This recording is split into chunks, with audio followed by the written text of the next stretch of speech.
일단 가작품 상황을 좀 상상을 해보세요. 머릿속으로.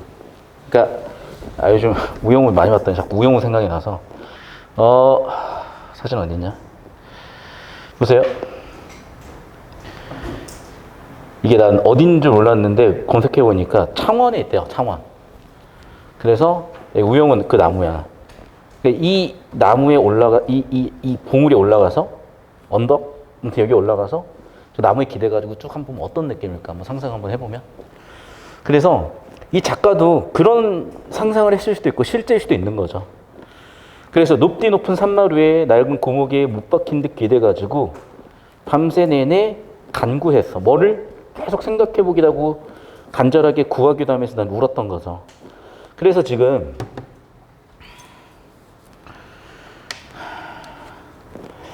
촉발되는 연을 보시면 알겠지만 일단 상황 그려보면요. 아주 높은 산봉우리에 이렇게 나무가 막 이렇게 있고 여기 내가 서가지고 뭐를 계속 고민하는 거죠. 눈물도 흘리면서.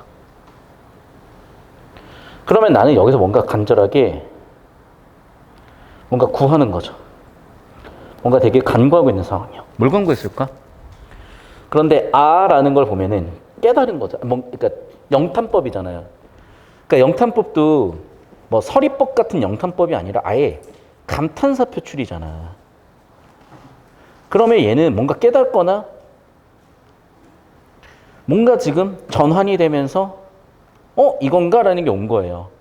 자, 시인이죠. 시인에게 뭐가 들어오기 시작을 해? 시인에게 시들이 핏줄 굽이굽이 가슴의 한복판까지 종소리가 울린대. 우리는 언제 이런 걸 표현하냐면 뭐라 그럴까 약간 막 진짜 첫눈에 반한 사람을 봤을 때 라든지 막 헬창들은 그날따라 운동을 좀 잘 먹었을 때 라든지 아니면 공부를 열심히 하는 친구들은 드디어 다 맞았어. 국어 영어 한 번도 만점 맞아본 적 없는데 수학 한 번도 만점 맞아본 적 없는데 어머나 이번 9월 평가원에서 국영수를 다 맞았네? 이런 상황이 됐다든지 뭔가 약간 깨달음이 왔을 때 이렇게 표현하기도 한다고요. 왜냐면 봐봐. 지금 뭔가 간절하게 구하는 상황에서 시인한테 시들이 핏줄 굽이굽이 가슴 한부분까지 은은하게 어떤 소리가 울린다. 어떤 상황을 표현한 거겠어요? 간절히 구한 끝에 나는 깨달음의 상황으로 온 것 아닐까라고 상상해봤어요. 논리적으로 이거다가 아니라 저는 이렇게 느꼈고 저는 이렇게 상상해봤어요 라고 얘기를 한 거야. 그러니까 어떻게 돼? 눈 감아도 오히려 하늘이 꼽답대. 그러니까 여러분 그 매트릭스라는 영화 알죠? 그 매트릭스도 보면은 그 네오라는 주인공이 가상현실에서 그게 가상현실임을 깨달아요. 그러면 그 네오가 총 맞아서 이제 뒤지는 상황이었어. 그래서 그 컴퓨터상의 요원 3명이 이렇게 얘를 잡아 죽이고 가다가 네오가 딱 깨달아요. 각성을 딱 해. 그리고 얘가 딱 보이는 그 상황이 있는데 눈 뜨고도 보지만 눈 감고도 보거든요. 그래서 눈 감고 딱 보이는 장면이 눈 뜨고 보이는 장면이 약간 이런 장면이야. 요원 3명이 컴퓨터 속 코딩처럼 보이기 시작을 하는 거야. 그러니까 우리가 깨닫는다는 건요. 뭐랑 비슷하냐? 눈 감고도 알게 되는 거거든, 사실은. 그래서 굳이 이런 얘기를 하는 걸 보면은 나 이제 깨달았어 그 얘기인 것 같아요. 내가 간절히 구하던 뭔가를 이제 드디어 깨달았어 이 얘기인 것 같다. 이 얘기라고 한 적은 없어. 근데 이 얘기인 것 같다. 나라면. 그러니까 이 시가 왜 어렵냐면 현대 시가 왜 어렵냐면 시인의 본의를 알 수가 없어요. 그럼 시인의 본의를 어떻게 하는 거냐? 여러분의 상상력을 동원해서 아는 거야. 그러면 또 어떤 학생들은 그래요. 선생님 그러면 전부 다 정답인가요? 그렇진 않아요. 왜? 여러분한테 상상을 해보라고 그러면 대부분은 상상을 못하지 잘못하지는 않아. 여러분이 상상을 못하는 거지 잘못하는 게 아니에요. 할 줄 알잖아요. 얼추 그게 다 정답으로 보일 거야. 그래서 어쨌든 그렇게 나는 이제 오히려 꽃다운 하늘로 느껴지기 시작한 거예요. 왜? 깨달음의 상황이 왔기 때문에. 그래서 어둠 속에 나를 떨던 샛별들도요. 깨달음에 나기 때문에 내가 숨게 해줄 수 있는 거야. 내가 깨달았기 때문에 깨달음 속에 얘도 숨게 해줄 수 있는 거예요. 내 머리 위에 강명이 왔다고요. 당연히 얘기하지만 이것도 깨달음의 순간을 묘사한 거지. 깨달았기 때문에 뭐든지 이제는 꿈과 같은 그런 느낌. 그래서 메말랐던 입술에 피가 도는 깨달음의 상황. 오랫동안 잊었던 걸 다시 한번 깨닫게 된 거죠. 됐나요? 다시 한번 마지막 집약하면서 끝났고. 약간 이런 느낌이라는 거예요. 오케이? 근데 여러분이 질문이 있을 수가 있어. 선생님, 왜 그러면 사슴과 토끼는 향기로운 쌀이순을 사양하라 그랬을까요? 자, 제가 상상해보면 설명을 해볼게. 아마 이런 것 같아. 우리가 단군 신화를 보면은 곰하고 호랑이가 동굴 속에 들어가서 쑥하고 마늘만 먹다 그랬냐? 니네 쑥하고 마늘만 먹어본 적 있냐? 마늘 하나 똥째로 넣어본 적 있어요? 뒤져. 근데 그거를 뭐 계속 먹고 살아야 된다는 그 느낌인 거잖아. 무슨 얘기예요? 오히려 이렇게 달달하고 맛있는 걸로는 깨달을 수 없다는 것 같죠. 그러니까 이렇게 달달하고 그런 걸로는 깨달을 수 없으니까 그건 사양해. 너희는 이렇게 깨달을 수 있는 거야. 이런 얘기를 한 걸 아닐까? 됐나요? 결국 나는 어쨌든 이제 드디어 여기 높은 산마루에서 맑은 바람 속에 웃자랑 날리며 현자가 된 거죠. 나 혼자 서가지고 깨달음 기다리고 깨달음 노래하고 있는 거예요. 약간 저는 이렇게 해석해 봤어요. 자, 일단은 따라오시고 뭐 다른 해석이 있으면 써서 저한테 주세요. 그러면 어쨌든 이제 여러분 주변에 가장 전문가는 저일 테니까 그 해석이 맞는지 틀린지 어떻게 읽는 게 좋을 건지는 설명드릴게요. 근데 어쨌든 대강 이런 느낌인 거야. 그럼 여러분 되게 막연하고 어렵게 느끼거든요. 비슷한 거야. 잘 들어. 니네가 갑자기 뭐 어떤 이유 때문에 미대 입시를 준비한다고 해보자. 그러면 갑자기 피카소 그림을 놓고 비평하라는 과제가 나왔다고 쳐봐. 그럼 뭔가 비평하는 기준이 있을 거고 해석하는 방법이 있지 않겠어요?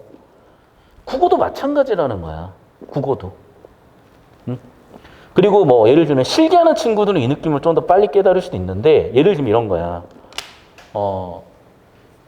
요즘 체대 입시는 간소해서 잘 모르겠는데 옛날에는 높이뛰기가 항상 다 있었어. 예를 들면. 그럼 높이뛰기도 높이뛰기 방법이 있는 거야. 크게 세 가지 방법이 있어요. 배면뛰기가 있고 뭐 과위차기가 있고 뭐 세 가지로 뛰어. 근데 여러분 봐봐. 어쨌든 그런 뛰는 방법도 감각적으로 익혀야 될 거 아니겠어요? 그리고 결국에는 정답은 셋 중 하나인 거고 그리고 일부 학교에서는 무조건 배면뛰기로 뛰게 만들어. 자, 그렇게 어떤 정해진 게 있는 거고요. 그 정해진 걸 모르기 때문에 안 보이는 것 뿐이에요. 그러면 그 정해진 걸 하다 보면 어느 순간 역치가 넘어가면서 어느 순간 깨달음의 순간이 와요. 자, 방금 제 설명을 듣고 다시 한번 읽어봐. 필기하고. 다시 한번 필기하고 읽어봐요, 그러면. 내가 얘기한 그 느낌이 시에 녹아나는지 아니면 전혀 개 생뚱맞은 소리를 하고 있는지. 이 사람이 뭔가 깨달았고 그 깨달음의 과정이나 깨달은 뒤에 자신의 느낌을 표현하고 있는 건지. 아니면 자기는 어떻게 다르게 읽었는지.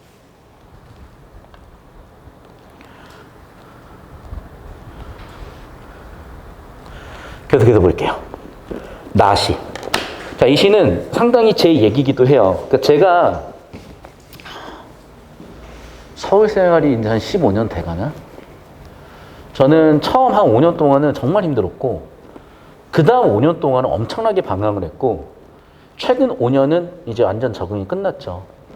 어떤 느낌이냐면 이게 여러분 잘 모르겠지만 지역마다 지역색이 조금씩 달라요. 진짜 되게 특이해. 정말 되게 특이해. 같은 나라인데도 제주도 사람들 사는 방식, 경상도 사는 사람들 삶의 방식, 전라도 사는 사람들 삶의 방식, 심지어 대구, 부산, 울산, 창원이 다 달라요. 정말 재밌어요. 근데 공통적으로 서울 그리고 약간 부산도 비슷해. 어떠냐면요. 절대로 솔직하게 자기 감정 그대로 잘 드러내지 않아요. 절대로. 물론 이제 박터지게 싸울 때도 있겠지. 그런데 이렇게 도시적 삶을 살다 보면요. 내 감정대로 드러내는 게 솔직함을 드러내는 게 내 약점을 어마어마하게 드러내는 행동이고요. 그게 되게 촌스러운 거고요. 그게 내 삶의 기회를 다 뺏어먹는 경우들도 많아요. 그래서 대부분의 사람들은 도시 사는 사람들은 서울 사는 사람들은 굉장히 계산적이고 굉장히 깍쟁이스럽고 솔직하지 못하고 그런 되게 단점들 많이 가지고 있고 그게 원래 그렇게 살았던 사람들은 당연한 거니까 문제라고도 못 느끼지만 저같이 촌놈이 서울 올라가서 살다 보면은 정말 피곤한 걸 많이 겪어요. 그렇게. 얘도 사실 그 얘기야. 나무도 촌에서 올라왔죠. 나도 촌에서 올라왔어요. 도시라는 환경에서 우리는 솔직하게 살아봤더니 어머나 병신되는 거예요. 그래서 그 병신되는 경험을 하다 드디어 느낀 거죠. 아, 더 이상 솔직하게 살아서는 안 되겠구나. 가식적으로 살아야 되겠구나. 라고 깨닫는 거죠. 그럼 여기서 끝이 아니요. 그렇게 도시적 삶을 살다 보면요. 어쩔 수 없이 빈대가 꼬이고요. 모기떼가 꼬이고요. 내 인생에, 내 삶에 빨대 꽂는 애들이 생겨나요. 잠이 안 오고요. 불면증에 시달리고요. 사람이 예민해지고 괴팍해져요. 그 얘기를 하고 있는 거야. 내가 이거를 언제 좀 확 해결을 했었냐면 제주도 살 때는 이게 해결이 돼요. 진짜 자연 그 자체거든. 그래서 여행을 갈 수밖에 없어요. 이게 해외여행 나가면 뭐가 좋냐면 우리나라 말을 마음대로 해도 아무도 못 알아먹어. 난 그게 너무 좋았어. 근데 요즘에 이제 외국 나가서 욕하지 말라 그러더라고. 오징어 게임 같은 데서 하도 이제 한국말 다 욕 배워가지고 쓰니까 한국말 욕하지 말래요. 근데 어쨌든 외국 나가면 너무 그런 부분이 자유로웠던 것 같고 특히 쿠바 이런 데는 내가 예전에 보여준 적이 있죠. 진짜 거의 야생이야. 고속도로에 진짜 모든 교통수단이 다 있어. 일단 고속도로에 버스 있고요. 자동차 있어. 더 웃긴 건 마차 있어. 마차. 말 타고 가는 사람이 있어. 자전거 타고 가는 사람이 있어. 걸어가는 사람이 있어. 진짜 싫어요. 진짜 존나 웃겨요. 진짜 너무 웃겨. 너무 재밌어 나는. 그런 어떤 야생의 그런 삶들이. 그리고 오토바이 타고 가다가 갑자기 오토바이가 꺼져. 그럼 오토바이 밀고 가야 돼. 내 옆에 뒤에서 가던 마차가 딱 오더니 그 마차 위에 오토바이를 딱 태워가지고 진짜로 마차 위에 오토바이 태워서 오토바이 수리하는 데까지 갔어. 내 인스타에도 올려놓은 거 있어. 진짜. 그래서 보면은 되게 신기해. 마차 앞에 마부가 이렇게 마차 끌고 있고 마부가 키우는 개가 옆에 타 있고 오토바이 제가 위에서 이렇게 잡고 가는 그 장면 내가 인스타에 올려놓은 게 있거든. 며칠 전에. 뭐 인스타 들어와서 뭐 팔로우해라 이런 얘기는 아니고 그랬다고. 어느새 즐거웠어. 나는 즐거워졌어. 그런데 다시 도시에서의 삶을 서울에서의 삶을 생각하면요. 당연히 화려하죠. 강남역 화려하죠. 근데 그 화려함 이면에 되게 어두컴컴하고 축축하고 그런 삶들이 또 존재하는 거야. 그 느낌. 봅시다. 꽃이 피었다. 족발. 화자는 꽃을 본 것 같다. 나무에. 도시가 나무에게 반어법을 가르쳤다와 동의어래요. 이게. 꽃이 피었다가 반어법을 가르쳤다? 왜 이게 반어법이지? 잘 모르겠어. 이 도시의 이주민이 된 뒤로부터 속마음을 고지곳대로 드러낸다는 것이 얼마나 어리석은가를 나도 곧 깨닫게 되었지만 살아있자 악착같이 봐. 이 사람은 지금 겪었죠? 그래서 이제 현재의 반응이죠. 살자. 속마음을 감추고 비트는 법을 익히게 된 30몇 해부터. 내가 얘기한 흐름 잘 보이죠, 이제. 그래서 나는 도시의 삶을 깨닫게 된 거예요. 그 도시에서 깨닫는 삶은 뭐라고요? 속마음 고지곳대로 드러내는 거 어리석다는 거야. 속마음을 감춰야 되는 깨달음이에요. 비틀어야 돼요. 아시겠어요? 그래서 서울 삶이 참 피곤해요. 나무는 나의 스승이고요. 그가 견딜 수 없는 건 자, 그러면 이런 나의 처지와 나무의 처지가 비슷했겠죠. 그러면 그가 견딜 수 없는 건요. 내가 견딜 수 없는 것과 비슷한 거야. 어떤 애들? 나는 꽃을 갖고 있어요. 그 나라는 꽃을 따먹으려고 이 나비와 벌들이 계속 윙윙거려요. 내가 그나마도 어떻게 적응을 하면서 이파리를 튀어놨더니 이 이파리를 벌레 새끼들이 계속 뜯어먹어요. 도로변에서 살게 되고요. 도시에서 삶이니까. 그 시끄러운 가로등 곁에서 결국 나는 스트레스 받고요. 불면증이 옵니다. 그 결과 꽃을 틔우죠. 다시 한번 생각을 해보죠. 도시에서 삶. 치욕 그 자체고. 하지만 어쩔 수 없이 나의 본성, 꽃을 틔우기도 해야 되는 거죠. 뭔가 이런 느낌으로 표현한 거 아닐까 라고 저는 상상을 했고 여기다가 좀 정리를 해드렸어요. 필기 한번 해보세요. 그래서 굳이 이걸 한 문장으로 정리를 하자면 따라오세요. 일단 나작품의 주제에서 나작품의 주제는 순수했던 본성이 있으나 이게 도시로 올므로써 가식으로 꾸며내야 되고 도시적 삶의 괴로움에 대해서 얘기하고 있는 것 같아요. 그럼 가는 그렇죠. 산상에서 고목에 기대서 나는 뭐하고 있어? 간구했고 그 대상 나는 깨달은 것 같거든요. 이 정도 느낌으로 잡으면 되지 않을까.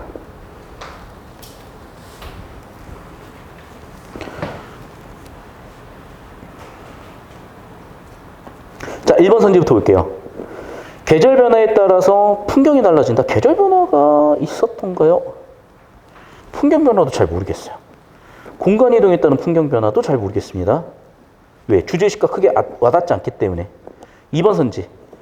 시각적 이미지를 통해 주제가 자연의 위대함인가요? 아니라니까. 뭔가 내가 지금 깨닫고 있는 거지. 자연에 대한 두려움이 아니라 도시적 삶에 대한 스트레스를 얘기하고 있는 거라고 지금. 그래서 주제에 초점 두니까 좀 쉬워지죠. 자연의 위대함, 자연에 대한 두려움 둘 다 아니잖아. 주제를 생각하면 둘 다 위대함, 두려움 둘 다 아니라고요. 풍경 변화 얘기해서 뭐 할 건데 얘네도 지금 다 아니지. 풍경 얘기해서 뭐 할 거야. 그러니까 풍경을 얘기한 건 맞을 수 있는데 그 풍경 묘사에서 결국에는 주제로 가야 되는데 그게 없잖아 지금. 그러니까 나는 3번이 될 가능성이 높다는 거죠. 왜? 나는 뭐 했으니까? 깨달음이 됐으니까. 깨달음이라는 확신이 있으니까 이렇게 얘기할 수도 있는 거죠. 마찬가지로 나는 깨달음 확신이 있으니까 단정적 짓을 주제의식이 될 수도 있는 거죠. 그러니까 저는 그의 주제가 둘 다 도시적 삶에서의 깨달음 그리고 내가 간구한 것에 대한 깨달음 그렇다면 명령, 단정적 진술, 행동유도, 주제의식 표출 둘 다 저는 가능하다고 본 거고 얘가 제일 의심가기 때문에 발췌도 해봤을 거예요. 자, 또 소망이 있는 건 맞는데 그보다는 깨달음이 좀 더 명확한 주제고 좀 더 주제에 가깝고 굳이 의인화를 통해서 물론 이제 나는 맞지 의인화가 근데 가도 의인화야? 그러면 이제 애들이 헷갈리는 거야. 선생님 의인화 있잖아요. 둘 다 맞아요. 있어요. 그러면 그게 또 청자인지 확인해야 돼. 그게 또 화자의 소망 전달인지 봐야 돼. 답 나왔죠. 이거 무슨 개념어야? 무슨 개념어야? 고전 시가에서 나오는 매개체 개념이잖아요. 매개체 개념. 나는 여성 화자야. 고전 시가에서. 님을 기다려. 임금님을 기다려. 그런데 여기에 수많은 뭐 산도 있고 강도 있고 갈 수가 없어.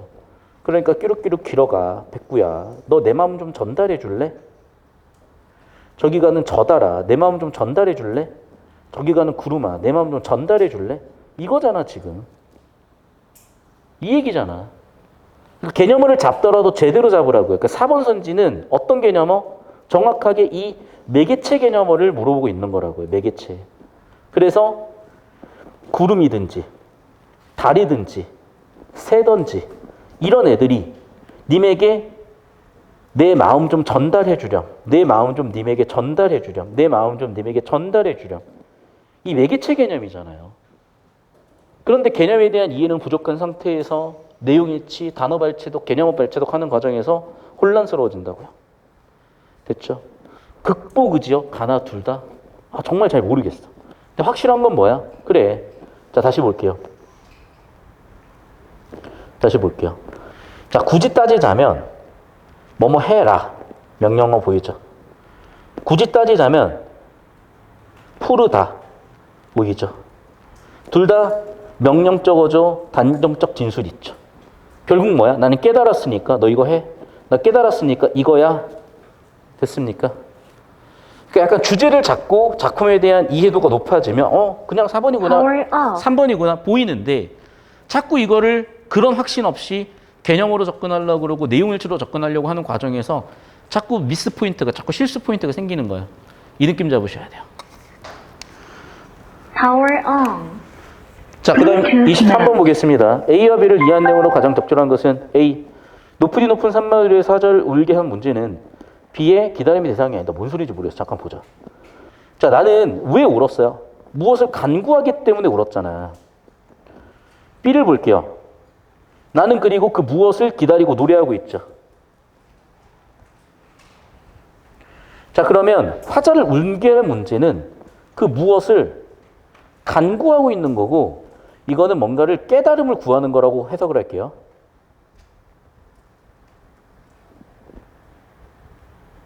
나는 그럼 뭘 기다리고 있어? 그래, 그걸 기다리고 그걸 구하고 있고요. 괜찮네. 2번 선지. 고통 있었죠?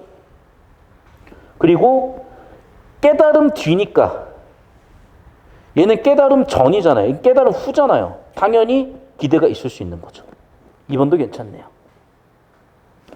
3번 선지. 긴 밤 내내 깨달으려고 했으니까 부정적 상황.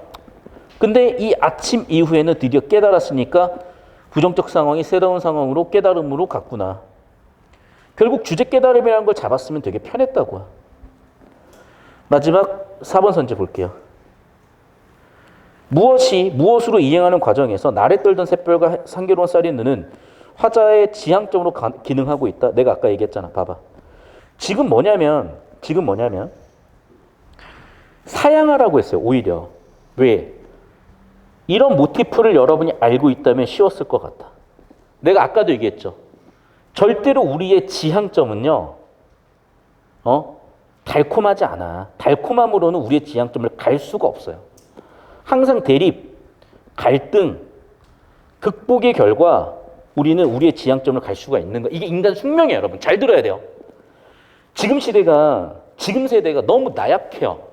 그럼 또 이 나약하단 말조차도 못 들을 정도로 나약해. 아니요, 존나게 나약해요, 진짜. 근데 여러분한테 나약하다고 해서 네 병신들아 이런 얘기가 아니라 현실인식 하라는 거예요. 내가 사실 되게 충격받았던 사건이 하나 있어. 이제 어떤 반 애들, 얘기할게 그냥. 경남외고 애들이 고1들이 공부를 너무 안 해. 그래서 모의사를 쳤어요. 한 4, 5, 6등급 맞아. 그래서 점수를 올렸어. 그랬더니 어머니께서 단톡방에다가 괜찮아라고 써놨더라고요. 안 괜찮아요, 여러분. 그건요, 초등학교, 중학교 때까지 괜찮은 거야. 왜? 15세가 안 됐잖아. 촉법소년이잖아. 그런데 16세부터는요, 책임져야 된다니까, 이제 슬슬. 무슨 얘기인지 알아요, 여러분? 법을 보면요, 고등학교 1학년 때부터는 슬슬 책임이 시작하는 나이예요. 왜? 얘기했잖아. 15세부터 형성이 된다니까, 자의식이. 그러면 내가 1등급을 받아야만 하는 인생일 수가 있어, 학생이. 5등급을 받아도 되는 인생일 수도 있어. 그러면 괜찮다지. 근데 얘가 1등급을 받아야만 하는 인생이면 안 괜찮은 거야. 해결 방법을 찾아서 해결하게끔 해줘야 되는데 야, 뭘 해도 괜찮아. 그러니까 일배를 처하고 있지. 그러니까 매가를 처하고 있고. 안 괜찮다고요. 안 괜찮아, 여러분. 괜찮은 것도 있지만 안 괜찮아도 있다는 거를 알아야 되는 거야. 다 좋지 않아요, 절대로. 야, 그렇게 치면 뭐 일배 매가를 다 괜찮겠지. 다 해, 그러면. 아닌 건 아니라니까, 여러분. 그런 기준을 너무 다 없애버렸어요, 지금. 왜? 시대적 흐름 때문에, 배경 때문에. 다시 이쪽으로 와서, 미안해, 잡소리 그만할게. 다시 이쪽으로 와서. 결국 우리가 뭔가를 이뤄낸다는 건요, 우주적 관점에서 봐도 엔트로피는 결국에는 무질서로 가요. 그걸 질서 상태로 만들어야 되기 때문에 결국 안 되는 걸 해내야 되는 그 과정인 거예요. 어떤 삶이든. 그리고 그게 결국에는 성취라는 거야. 오케이? 그 얘기야. 그럼 그 얘기면요, 자, 봐. 오히려 달달한 향기로운 쌀이순 오히려 사양함으로써 우리는 그 경지까지 갈 수 있는 거라고요. 깨달음의 경지까지. 그리고 날에 떨던 샛별. 자, 이제 내가 깨달았으니까 나한테 와서 숨어라 할 수 있는 거잖아. 왜 이게 내 지향점이야? 지향점이 아니지, 오히려. 그 지향점이 될 수가 없죠. 지향점 뭐야? 깨달음이죠, 깨달음. 됐어? 지향점이라는 건 깨달음이에요. 날에 떨던 샛별은 나약한 존재거나 또는 향기로운 쌀이술은 달콤한 존재거나 이런 것들이야. 이 모두 다 극복을 통해서 화자의 지향점으로 가는 거지. 이런 모티프를 알아야 된다고. 그래서 예를 들면 옛날에도 이런 시들이 있잖아요. 아라비아 사목으로 가자. 백골이 되자. 그래서 깨닫자.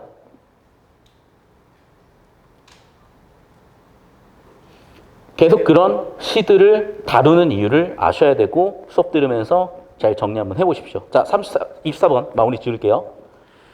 자, 아까도 얘기했지만 관찰에서 비판적 조망을 한 거예요. 자, 그래서 도시의 가로수는 이런 관점은 처음 보긴 하지만 여기서 뭐야? 도구적 가치로 꽃이나 푸름도 평가된대요. 자, 이런 도시적 부정적 환경에도 불구하고 고통 참아내는 그 모습, 그걸 반어법으로 인식을 했고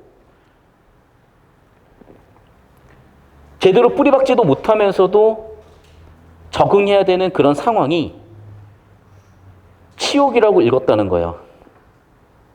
그러면서 자기도 도시의 이주민이고 나무도 이주민이기 때문에 동질감을 느끼고 있다. 얼추 우리가 방금 정리했던 그 감상과 비슷하네요. 1번 선지. 뿌리. 왜? 원래부터 도시에 살았으면 뿌리를 내렸겠죠. 근데 얘는 어디서 왔어? 시골에서 왔어. 그럼 뿌리를 내려요, 못 내려요? 뿌리를 못 내렸을 거라고. 그럼 이거는 시골에서 올라온 화자와 동일하겠구나. 보기로 보나, 작품으로 보나, 관습으로 보나 비슷하겠네. 그러면 저는 1번 참 괜찮다고 봤고 2번 선제 볼게요.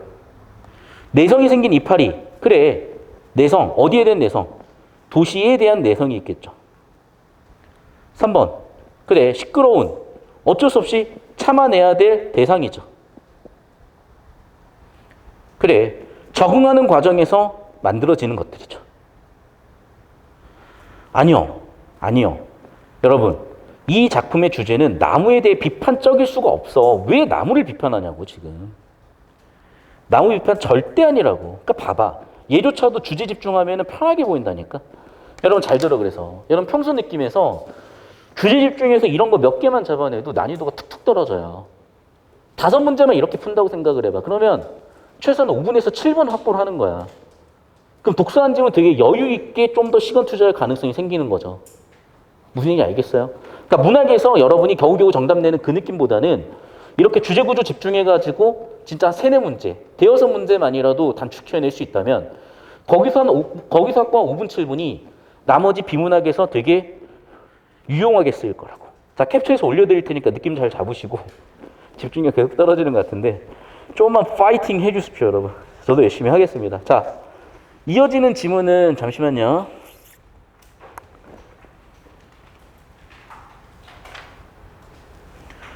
(178페이지) 수라로 갈게요. 178페이지.